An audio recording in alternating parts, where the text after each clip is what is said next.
PMC Hindi से जुड़े latest updates पाने के लिए हमें सोशल मीडिया पर फॉलो करें। हम हैं PSSM पत्री जी के संग, हम हैं PSSM सांसों के संग। नमस्कार दोस्तों, आपका बहुत बहुत स्वागत है। हम हैं PSSM में। मैं हूं आपकी होस्ट और आपकी दोस्त हरदीप कौर दुआ।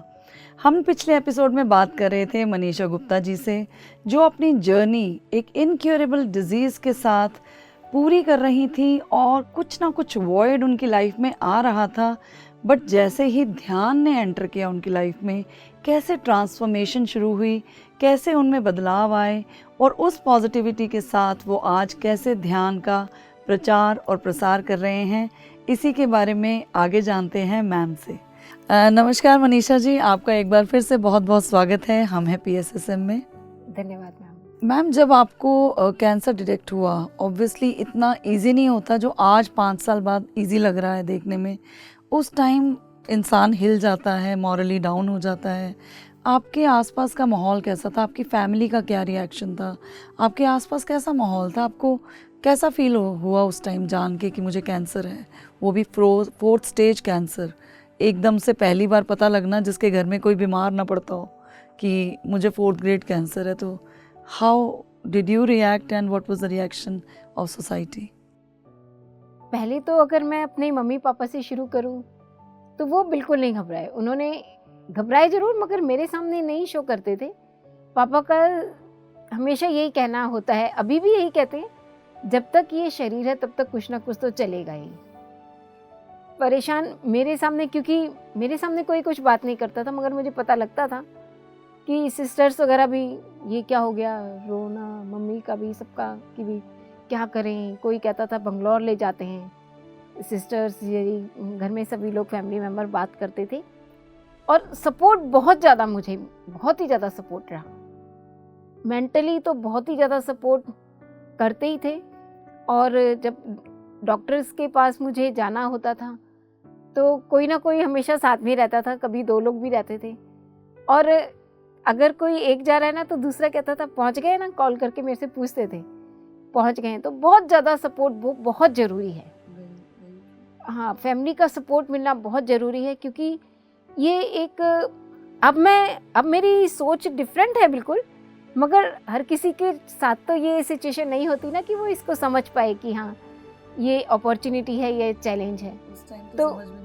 हाँ, उस टाइम पे फैमिली का सपोर्ट होना बहुत ज़रूरी, और सोसाइटी का सपोर्ट होना भी बहुत ज़रूरी है। मेरे ब्लॉक में जब सबको पता लगा, तो क्योंकि ब्लॉक का एक ऐसा माहौल है कि वहाँ पे बुज़ुर्ग भी हैं, यंग भी हैं, और सभी लोगों को जिसे पता इसको कैसे हो गया। और उसी वक्त ऐसी सिचुएशन हुई कि हम लोग के फंक्शंस वगैरह भी शुरू हुए, कि पूजा पाठ वगैरह भी होता था, और सब मुझे वहाँ पे ब्लेसिंग्स दिया करते थे सभी। उनके साथ मैं मॉर्निंग में एक्सरसाइज करना, इवनिंग में घूमना, मेरे साथ सब लोग बैठ के बात करना, और कोई ऐसे शो नहीं करता था, क्योंकि सिर के बाल जा चुके थे उस वक्त, सिर पर बाल नहीं होते थे, और प्रॉपर सपोर्ट सबका मिलता था। वहाँ पे 3 बुज़ुर्ग थे मेरे साथ, जो सबसे ज़्यादा मुझे करते थे। वर्मा आंटी थी, अग्रवाल आंटी, बिमला अग्रवाल आंटी। अब तो ये समझ लीजिए कि उनका ऐसा लगता है कि शायद आंटी ने मेरे लिए ही यहीं पर रह रही हैं आंटी। तो बहुत ज़्यादा सपोर्ट करते थे। कुसुम आंटी थे, वो कहते थे कि डरने की ज़रूरत नहीं है, देखना सब ठीक हो जाएगा। और मेरे लिए वो लोग प्रेयर करते थे, ये स्वस्थ है, पूरी तरह से स्वस्थ है।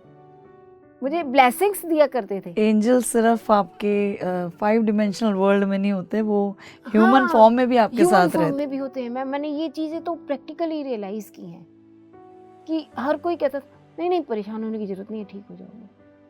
मुझे स्पेशली ब्लेसिंग्स देना, ये बहुत ही, शायद हम कहते हैं ना कि कर्माज, अब हम पढ़ते हैं तो लगता है कि अगर मैं नेगेटिव देखूं कि कुछ ऐसे कर्माज, तो मेरी ये भी रिस्पॉन्सिबिलिटी है, मैं ये भी देखूं कि अच्छे कर्माज भी तो हुए होंगे, जो मुझे ऐसा परिवार मिला, ऐसी सोसाइटी मिली। आपको चैलेंज मिला तो चैलेंज के साथ आपको बहुत सारी सपोर्ट भी मिल गई। बहुत सपोर्ट मिली मुझे। आंटी अग्रवाल आंटी हैं, वो मुझे कहती थी कि परेशान होने की ज़रूरत नहीं है।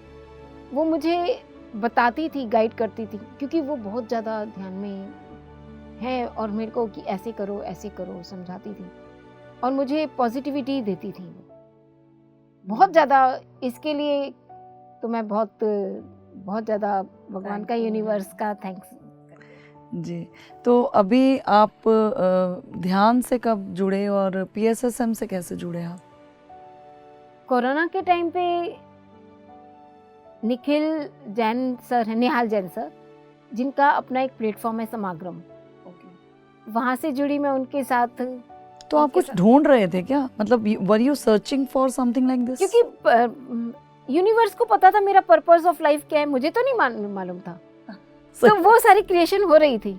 अच्छा, उस टाइम तो नहीं पता चलता? उस वक्त नहीं पता था, मुझे भी नहीं पता था। समागम से मैं जुड़ी, उनके साथ एक्सरसाइज करती थी, ध्यान करते थे। तो एक बार सर ने ध्यान करवा रहे थे तो उन्होंने स्टार्टिंग में कुछ बोला और उसके बाद चुप हो गए। फिर जब खत्म हुआ ना मेडिटेशन, मैंने बोला सर आपकी आवाज़ नहीं आ रही थी। तो सर कहते मैं तो कुछ बोल ही नहीं रहा था, क्योंकि तब तक मुझे नहीं मालूम था कि ध्यान में आनापाना सती ध्यान होता क्या है, हमें सांसों पे रहना है। क्योंकि वो आदत थी कि कमेंट्री अगर कर भी रहे ध्यान तो कमेंट्री चलती रहेगी जब तक ध्यान करेंगे। उस वक्त भी नहीं मालूम था कि सिर्फ सांसों को देख के और शांत होके बैठ जाइए वही ध्यान है। शोर की इतनी आदत हो जाती है कि हम चाहते हैं ध्यान में भी शोर मचता है। हाँ बिल्कुल, कुछ ना कुछ चलता रहेगा। एंटरटेनमेंट चाहिए। हाँ, तो यहाँ से फिर मेरी जर्नी शुरू हो गई थी, ध्यान की जर्नी शुरू हो गई थी। तो बड़ा अच्छा लगता था। धीरे धीरे सर के साथ आगे बढ़ते गए। फिर निहाल सर ने समागम पे हमें स्पिरिचुअल टैबलेट का कोर्स करवाया, डॉक्टर जी के सर के अंडर रह के। फिर मैंने स्पिरिचुअल टैबलेट का कोर्स किया और उस वक्त मैं पत्री सर से निहाल सर के प्लेटफॉर्म पर मिल चुकी थी एक बार। जूम? हाँ, वाया जूम मिली थी। ओके। तो उनसे मैंने अपने बारे में पूछा भी था। तो कहते हैं, पति सर ने बहुत ही हंसते हुए बोला, बहुत अच्छी सी मुस्कुराहट, मैं अभी भी नहीं भूलती, ध्यान ध्यान ध्यान, बाबा ध्यान करो, मस्त रहो। जो इनके वर्डिंग्स थे ना, बाबा सिर्फ ध्यान करो, सब मिलेगा, सब ठीक। तो उसमें वो चीज़ ऐसी थी कि वो एक कहते हैं ना, दिल को छू गई। और फिर जब स्पिरिचुअल टैबलेट का कोर्स किया, जी के सर के साथ जुड़े, फिर वो तो चीज़ पूरी तरह से जुड़ गई कि वहाँ पे हम जब क्लास हो रही है उससे पहले ध्यान हो रहा है और फिर सर से मिलने का भी चांस मिल गया। फिर यहाँ से लाइफ कहते हैं ना एक ट्विस्ट, यस, यू टर्न, कि अब तो कहते हैं ना कि एज अ वॉरियर आ जाओ मैदान में। अब जीना शुरू किया, पहले तो कट रही थी। हाँ, पहले कट रही थी। बेस बन तो रहा था। हाँ, बेस रेडी हो गया था। वो जो आप कह रहे थे ना, आहा मोमेंट नहीं आई थी। ये कोई ना कोई कुछ ना कुछ, हर कोई कुछ देता है, मिल रहा है। अब धीरे धीरे आगे बढ़ते गए, सर के साथ जुड़े, सीनियर मास्टर्स के साथ जुड़ते गए और सबके सुनना, उनके साथ ध्यान करना, ये सब आगे बढ़ते गए। फिर धीरे धीरे पता लगा कि सर ने बोला बुक्स पढ़ो, बुक्स मुझे बताई गई। लुइस हे की बुक सबसे पहले बोला गया, लव योर सेल्फ, उसके कोर्स किए मैंने। उसके बाद हील योर लाइफ, उसका किया। उसके बाद मिक्वेल डॉन की 4 एग्रीमेंट्स, वो रीड की। विवेकानंद अपने इन देखें भारत में कितनी ज़्यादा है इन चीज़ों की, कर्म योग है, भक्ति योग है, ये सब थोड़ा बहुत। गीता भी अब श्लोक्स पढ़ने शुरू कर दिए थे और विवेकानंद की बुक्स पढ़नी शुरू कर दी थी। तो अब बुक्स रीडिंग पे जिस तरह से सर बोलते थे कि बुक्स रीडिंग जरूर करनी, स्वाध्याय बहुत इम्पोर्टेंट है। सर तो हमेशा कहते हैं ध्यान करो, स्वाध्याय करो, सज्जन संगत करो। तो धीरे धीरे यहाँ से शुरू हो गया था। अब सज्जन संगत करने लगे जूम के थ्रू, क्योंकि उस वक्त कोरोना काल था, तो जूम के थ्रू जुड़ते थे सबसे। और एक क्यूरियोसिटी बनने गई कि हाँ, आज ये इनकी क्लास अटेंड करनी है, आज ये करनी है। मतलब एक टीचर स्टूडेंट बन गई थी। हाँ, यस। अब वो याद करते हैं कि कहाँ हम पहले पढ़ा रहे थे, अब पढ़ रहे हैं। और वो चल रहा था साथ में कैंसर का सिलसिला, क्योंकि कोरोना में तो वैसे ही लंग्स को लेके इतने इश्यूज थे, और यहाँ पे आपको लंग कैंसर 4th ग्रेड आप लेके बैठे थे और साथ में स्टूडेंट भी बन रहे थे।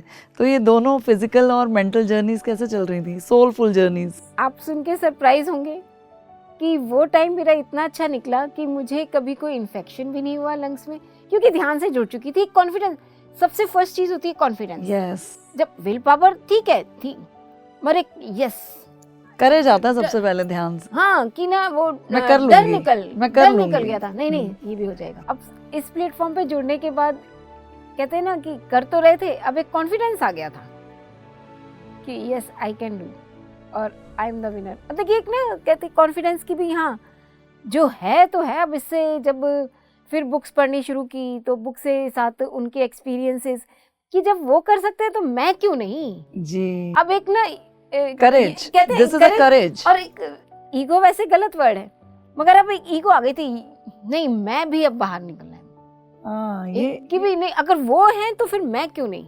यस, तो ये चीज अब शुरू हो गई थी धीरे धीरे, क्योंकि जिसके घर का माहौल भक्ति मार्ग हो और हम ध्यान का धीरे धीरे हुआ, तो थोड़ा टाइम लगता है हर चीज को। ध्यान के आगमन ने वो जो कॉन्फिडेंस और वो जो हाँ। करेज दिया, उससे एक्सेप्टेंस आई फिर। वो शुरू हो गया था।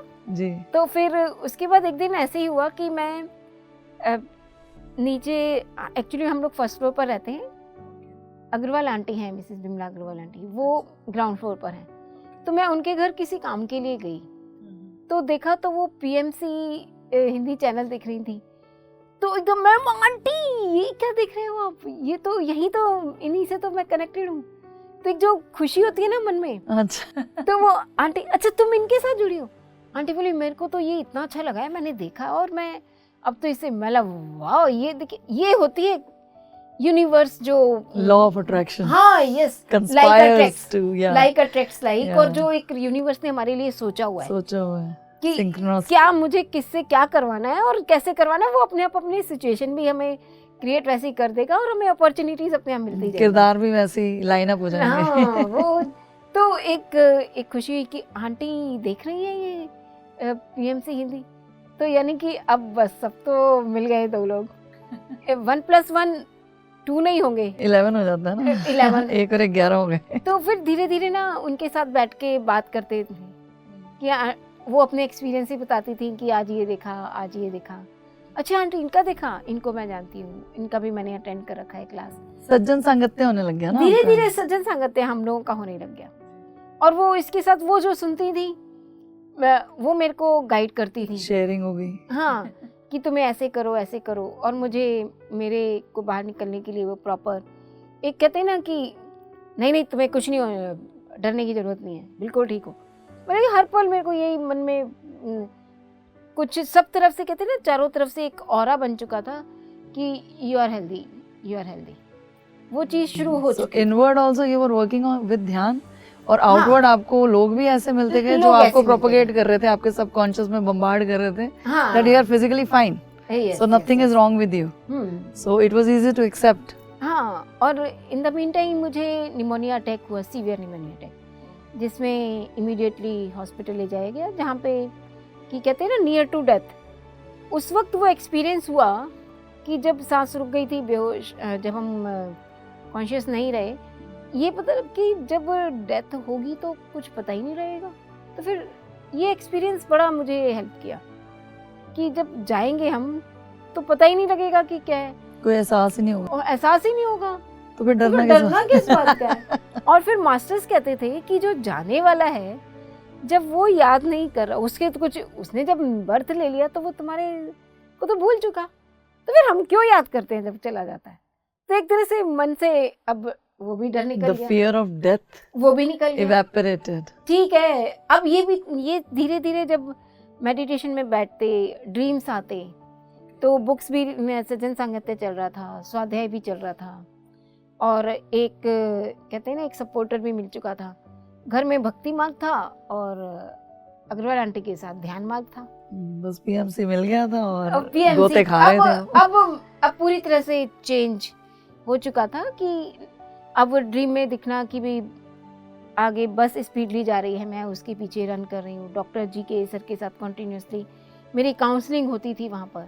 एक आचार्य संगत प्लेटफॉर्म है स्पिरिचुअल टैबलेट का, जहाँ पे मैं भी गई। वहाँ पे मेरे काउंसलर्स ने मुझे अटेंड किया। मुझे सबसे पहले वहाँ पे बताया गया कि आपको ध्यान करना है, किस तरह से करना है। पिरामिड ध्यान करना है, फुल मून ध्यान करना है, ग्रुप मेडिटेशन करना है, इंडिविजुअल ध्यान करना है। वो सारा मेरे काउंसलर्स मुझे गाइड करते जाते थे। और मुझे स्पेशली पत्री जी के मुझे वीडियो पोस्ट किए जाते थे कि आपको ये वाला करो, अब आप ये करो। मुझे डिफरेंट मुझे लेसन्स दिए जाते थे कि आपने ये अब करना है, एक्सपीरियंसेस लिखने हैं। वहाँ पे मेरी काउंसलर से रेगुलरली बात होना। डॉक्टर जी के सर ने बोला कि आप को, मैंने जब उनके साथ अपना ड्रीम शेयर किया कि बस जा रही है और मैं उसके पीछे, वो रुक नहीं रही और मैं पकड़ने की कोशिश कर रही हूँ। तो और जैसे ही उन्होंने बोला कि आप ना मेडिटेशन, ये आपका इंडिकेशन है कि आपका पर्पस ऑफ लाइफ तो कुछ है स्पिरिचुअलिटी से कनेक्टेड, तो आप जितना भी आपने सीखा। उन्होंने फिर मुझे बोला कि आपने पत्री जी को सुना होगा ना कि अगर तुमने ए भी सीखा है तो उतना ही सिखाओ। तो मुझे एनकरेज किया गया कि आपने जितना भी सीखा है, जितना भी आता है, वो आप शेयर कीजिए और लोगों को सिखाना शुरू कर दीजिए। सर कहते हैं ए सीखा है तो ए सिखाओ, हाँ। बी तो बी, सी तो सी। और मैं विदाउट डिलेइंग मैंने ये शुरू कर दिया था, क्योंकि कीमोथेरेपी भी अब स्टेबल, मेरा सीटी स्कैन होता वो स्टेबल तो आ रहा था, मगर मेडिसिन मेरी अभी कंटिन्यू थी।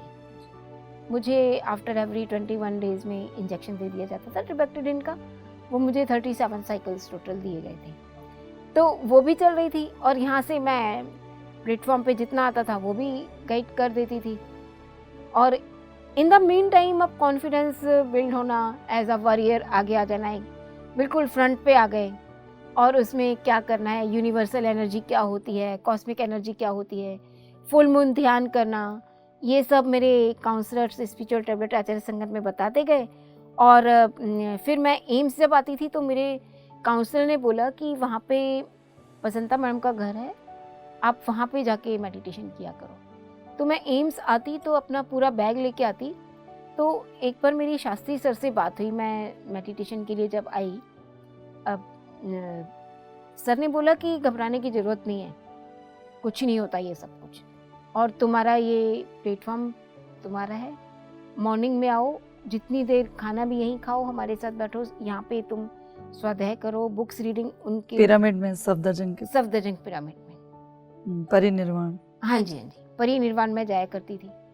जब भी हॉस्पिटल आए तो वहाँ गए, सुबह सुबह अपने जाके बैठ गए और ट्रीटमेंट लिया। और उसके वक्त तो सर से भी बहुत गाइडेंस मिली, बसंता मैडम से भी बहुत ज़्यादा गाइडेंस मिली। दूर पड़ता था मगर फैमिली मेम्बर्स बोलते थे कोई प्रॉब्लम नहीं, जाओ आप जहाँ तुम्हें अच्छा लगता है, जहाँ तुम्हें लगता है कि तुम्हें कुछ सीखने को मिल रहा है, हम सब साथ में हैं। तो वहाँ मैं जाती थी अपना पूरे दिन के लिए, और 4 और 5 बजे तक रुक के वहाँ से फिर घर आ जाती थी। आप जब फर्स्ट टाइम पिरामिड में बैठ के आपने ध्यान किया, आपको कुछ अलग सा अनुभव हुआ या आपके भीतर कुछ अलग सी अनुभूतियाँ हुई उस टाइम? उस वक्त अब मैं जब सफदरजंग जाने लगी ना, तो घर में करते थे, तो उस वक्त लगा कि हाँ ये कुछ होता है ये सब। फिर धीरे धीरे समझ में आने लगा कि पर्पस ऑफ लाइफ, मेरे को फर्स्ट टाइम कि हाँ मेरा कुछ पर्पस ऑफ लाइफ, जैसे जीके सर ने बोला। फिर मेरे को पिरामिड में बैठ के ध्यान आया कि एकदम माइंड में मेरे व्यूज़ आया कि तुम्हारी भी जर्नी कुछ इसी साइड है, कि कुछ करना है इसमें, अगर करोगी। कहते हैं ना माइंड में व्यूज अपने आप ही आ जाते हैं, आपको करने की जरूरत। वो मैसेजेस ऊपर हाँ, से टपक पड़ते हैं, चैनल्ड हो जाते हैं। हाँ, मैसेज की भी करना है तुम्हें कुछ। और तो फिर धीरे धीरे ऐसा होता गया, बढ़ते गए। बहुत बढ़िया मैम, ये कंटिन्यू रखेंगे हम ये जर्नी, और कैसे आपने इन मैसेजेस को समझा और आगे बढ़ाया, इसके बारे में अभी आगे हम चर्चा करेंगे। मैम, कैसे आपकी लाइफ इतनी ट्रांसफॉर्म हुई, ये तो हमने थोड़ा बहुत जाना, लेकिन ध्यान के प्रचार और प्रसार के लिए इसको लाइफ पर्पस के तौर पे आपने कब समझा और कब जाना और कब करना शुरू किया? मैं एक्चुअली में 21 में मेरे साथ ऐसा हुआ कि स्टेबल डिसीज तो आ रही थी और मेरी पिकलाइन बार बार रिमूव हो जाती थी अपने आप ही। पिकलाइन इज ये मुझे एक्चुअली में मेडिसिन जो दी जाती थी, टारगेट थेरेपी, उसके लिए जैसे कैनुला होता है उस तरह से बॉडी में अंदर मेडिसिन अच्छा, नर्व्स के लिए इंजेक्ट करने के लिए लगाते इंजेक्ट हैं। करने के लिए लगा दिया जाता है, जिससे कि बार बार, क्योंकि जितनी बार भी कैनुला लगता है वेन्स हमारी रप्चर हो जाती हैं, तो उस रप्चर को रोकने के लिए ये लगाया जाता है पिक लाइन। तो वो बार बार रिमूव हो रही थी मेरी, और जो फर्स्ट थी इसकी पिक लाइन की लाइफ एक्चुअली में 6 मंथ्स होती है, और मेरी फर्स्ट जो पिक लाइन थी वो 1 ईयर 6 मंथ्स मेरी रन की। और मैं बार बार डॉक्टर से कहती थी, डॉक्टर कहते कोई प्रॉब्लम नहीं, जब आपको प्रॉब्लम नहीं है तो इट डजंट मैटर, इसको चलने दीजिए। तो वो मेरी फ्रीली चल रही थी। उसके बाद जब मेरी सेकंड हुई वो 6 मंथ चली। फिर उसके बाद इन द मीन टाइम मेरी 3 बहुत जल्दी जल्दी निकल जाती थी अपने आप ही। तब आप ध्यान कर रहे थे? हाँ, उस वक्त मैं ध्यान यूनिवर्स में- कह रहा था नहीं चाहिए। हाँ, नहीं चाहिए, और हम इंडिकेशन समझ नहीं पा रहे थे। और मगर माइंड में एक बार ऐसे आया, मैं क्योंकि मुझे एवरी वीक ड्रेसिंग के लिए एम्स जाना होता था, एम्स में ही ड्रेसिंग होती थी मेरी। तो फिर जब मेरी सीटी स्कैन हुआ, और मेरा after every 3 months CT scan होता था कॉन्टिन्यूसली, तो जैसे ही सीटी स्कैन हुआ तो मैंने सर को बोला कि सर ये बार बार निकल रही है। तो सर से मैं बोलती कुछ उससे पहले उन्होंने बोला कि आपको मालूम है ना कितना पेनफुल ये प्रोसेस होता है और कितना कॉस्टली भी होता है, आप क्या करती हो, कैसे कर रही हो इसको, क्यों बार बार अब निकल रही है। मतलब सर आपके सामने सब कुछ, पहले भी तो 1 ईयर 6 मंथ्स ये रन की थी, तो मैं क्यों करूँगी। तो कहते हैं कि ना वो भी शौक थे कि क्यों निकल रही है जल्दी, मगर इतना नहीं पता लग पाया। अब वो चीज़ें समझ में आती हैं क्यों ऐसा हो रहा था। तो कुछ मन में ऐसा है, मतलब सर बहुत वीकनेस भी लग रही है, तो कहते हैं कि ऐसा करते हैं कुछ ब्रेक दे देते हैं, जी, क्योंकि हम डॉक्टर को नहीं कह सकते कि आप ट्रीटमेंट मत दीजिए। हाँ, और डॉक्टर भी, मैम देखिए हमारे लिए डॉक्टर गॉड के बराबर होते हैं, वो हमारे लिए इतना ज़्यादा पॉजिटिव होते हैं। एक ये ऐसा डिपार्टमेंट है जिसमें इतना ज़्यादा सपोर्ट करते हैं डॉक्टर्स हमें बहुत। मैं तो ये कहूँगी कि मेरी जर्नी इतनी अच्छी रही है IRCH एम्स की कि मेरे जो डॉक्टर बहुत सपोर्ट किए। तो वो भी समझ नहीं पा रहे थे क्या करें, कहते ठीक है तो तुम अपनी हेल्थ को भी थोड़ा अपना इम्प्रूव कर लो, हम कुछ टाइम का ब्रेक दे देते हैं। तो ब्रेक दिया, तो उस वक्त मुझे 3 मंथ्स का ब्रेक दिया फर्स्ट। तो कहते हैं 3 मंथ्स आप विदाउट पिक लाइन हो, फिर उसके बाद लगाएंगे सीटी स्कैन करवाने के बाद। तो मेरा जब आफ्टर 3 मंथ्स सीटी स्कैन हुआ तो वो still it was showing stable. तो अब मन में तो था कि मुझे नहीं लेनी मेडिसिन, मगर डॉक्टर के सामने कहने की बोल नहीं सकते। नहीं बोल सकते। डॉक्टर भी परेशान थे कि क्या करें। तो अब ये चीज समझ में आ गई थी, मतलब यूनिवर्स अब आपको जो करना है सरेंडर कर दिया उसके कर दिया कि जो करना है अब आपने ही संभालना है, अब क्या करना है आप ही देखिए। तो सर ने बोला कि 3 मंथ्स का और ब्रेक देते हैं। अच्छा, पहले 3 महीने, अब 3 महीने और मिल गया मुझे ब्रेक। बहुत बढ़िया। स्टेबल चल रहे थे ना आप? स्टेबल चल रही थी, तो बीच बीच में थोड़ा सा डर था। तो ध्यान रेगुलर हो रहा था, ध्यान शुरू हो चुका था, और तो पिरामिड इसीलिए- ध्यान शुरू हो चुका था। हाँ, इसलिए डर थोड़ा कम था। करेज आ गया था ना। हाँ, तो अब करेज भी आ गया था। तो इस तरह से करते करते करते 3 मंथ्स मुझे, फिर उसके बाद 3.5 मंथ मिला, फिर 4 मंथ्स मिले मुझे। उसके मुझे सीटी स्कैन होता गया मेरा, और अब जैसे जैसे ज़्यादा आते आ गए, अब पर्पस ऑफ लाइफ समझ में आ गया था पूरी तरह से। तो क्या था वो पर्पस ऑफ लाइफ? अब ये मुझे समझ में आ गया था कि मुझे I have to give the service, मुझे सर्विस देनी है, और वो भी, और ये जो मुझे आया है ऐसे नहीं आया, ये मुझे सिखाने के लिए आया है कि तुम्हें जितना बड़ा चैलेंज या अपॉर्चुनिटी उतनी बड़ी सेवा। अगर आप जितनी ज़्यादा कैंसर पेशेंट्स को ही सेवा देंगे उतनी जल्दी आप क्योर होते जाएंगे। और ये हुआ भी मेरे साथ कि जैसे जैसे मैं सेवा देती गई वैसे वैसे मैं कॉन्फिडेंस बिल्ड करती गई, मेरी रिपोर्ट्स अच्छी आती गई, ब्लड टेस्ट रिपोर्ट मेरी बेटर होती गई, और कॉन्फिडेंस भी बढ़ता गया। डॉक्टर ने फिर मेरा 5 मंथ्स कर दिया। वो मेरा अब उस चीज़ से तो बिल्कुल निवृत्ति हो चुकी है वो। You know more on those वो एक मेडिकेशंस। कहे ना कि वो फेस अब ओवर हो चुका था। अब आया कि अब मुझे करना क्या है। और in the meantime Agarwal aunty के साथ कनेक्टिविटी इतनी ज़्यादा हो गई थी कि हम ध्यान करते थे, उनके घर पे हम ध्यान करने लगे। तो उसमें लोगों को हम जोड़ते गए आंटी के साथ मिलके। आंटी का इंटरेस्ट इतना ज़्यादा था कि वो कहती थी ये प्लेटफॉर्म तुम्हारे लिए है, जब मर्जी आओ, जितनी मर्जी ध्यान करो, जितनी देर करो। उनके हमारे घर में भक्ति मार्ग है तो इतनी साइलेंसी नहीं मिल पाती, उनके घर में हमें प्रॉपर एक वातावरण मिल जाता है। हाँ, क्योंकि वो भी ध्यान में है, वो समझ भी रहे थे। तो ध्यान यहाँ से बढ़ता गया, लोगों को हमने जोड़ा। फिर मैं और आंटी हम लोग मिलके जो प्रोग्राम्स होते थे उसमें जाने लगे। आंटी हम दोनों की कहते हैं ना, एक और एक 11 हो गए हम, तो हम आगे बढ़ते गए इस चीज़ में। अब हमने लोगों को जोड़ना भी शुरू कर दिया अपने साथ, लोग भी आने लगे। तो मैं और आंटी हम लोग ध्यान करते और हमारे साथ लोग भी जुड़ते गए धीरे धीरे। अब हम लोग उनके घर पर डेली 3 से 5 ध्यान होता है। और आंटी ने फिर धीरे धीरे अपने घर में एक पिरामिड भी बनवाया। हाँ जी, छोटा उन्होंने लगवाया घर पे, जिसका उन्होंने नाम रखा शालिग्राम ध्यान केंद्र। बहुत बढ़िया। और जब अब ये हुआ तो इसके साथ अब हम क्या करते हैं, लोगों को और ज़्यादा जोड़ते हैं और पैम्फलेट देना। और घर में आंटी के घर पर ही वीक में एक दिन ओपन, मतलब कि सभी को इनवाइट करते हैं जिसमें ज़्यादा देर तक चले, और सभी लोग और लोगों को टेलीफोनिकली बताते हैं, उनको इनवाइट करते हैं, उनको इसके बारे में बताना कि अपना लाइव एग्जांपल देते हैं। आंटी अपना एग्जांपल देती हैं क्योंकि आंटी भी अकेले रह रहे हैं और वो ग्रेट सीनियर सिटीज़न हैं। और वो अपने किस तरह से इतना लाइवली अपने आप को रख के आगे बढ़ रहे हैं। तो हम लोगों को साथ में लेकर आगे चल रहे हैं, बढ़ते जा रहे हैं। और इसके साथ साथ वो भी मेरे साथ पूरा सपोर्ट करती हैं और मैं भी। और कैंसर के पेशेंट्स हैं जो IRCH का एक प्लेटफॉर्म है, Sachin sarcoma society, all over world के, जहाँ पे पेशेंट्स के लिए ग्रुप होता है। जूम मीटिंग में हम एवरी संडे उन लोगों को ध्यान करवाते भी हैं, उनको बताते भी हैं। और किस तरह से जो इमोशंस का बड़ा रोल होता है, वो जो हमने ध्यान में आके सीखा उसको कंट्रोल करना, ग्रेटिट्यूड, एफर्मेशन, साइलेंस, विचार, वाणी, व्यवहार को किस तरह से हमें कंट्रोल करना है, उस पर वर्क करना है। और किस तरह से हमें अपने वाक क्षेत्र पर म्यूज़िक को लेके अपनी लाइफ में लाना, इन सब चीज़ों को हम आगे प्रमोट कर रहे हैं।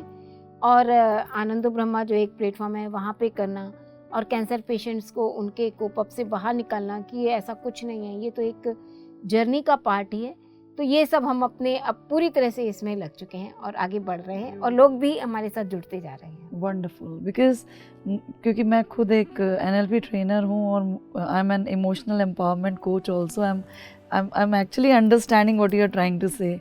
क्योंकि इमोशंस एक ऐसी चीज़ हैं कि अगर आपने अपने इमोशंस को समझ के बैलेंस कर लिया तो आप ज़िंदगी की कोई भी धारा में आराम से बैलेंस होकर बह सकते हैं। और उस धारा को अलाइन करने के लिए ध्यान कितना बड़ा रोल अदा करता है वो वही समझ सकता है जो ध्यानी है। तो आपने इनक्योरेबल डिजीज़ को पहले एक्सेप्ट किया, करेज से उसको ट्रांसफॉर्म किया, और अब आप उसको एक सर्विस में लाके, एक मिशन बना के लोगों को ट्रांसफॉर्म कर रहे हैं। तो ये ही जर्नी होती है एक पिरामिड मास्टर की।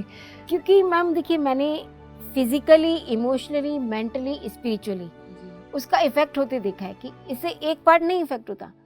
हम किस तरह से व्यवहार कर रहे हैं, फिजिकली तो फिट होते हैं, इमोशंस का कितना बड़ा रोल होता है वो यहाँ समझ में आ गया ध्यान से।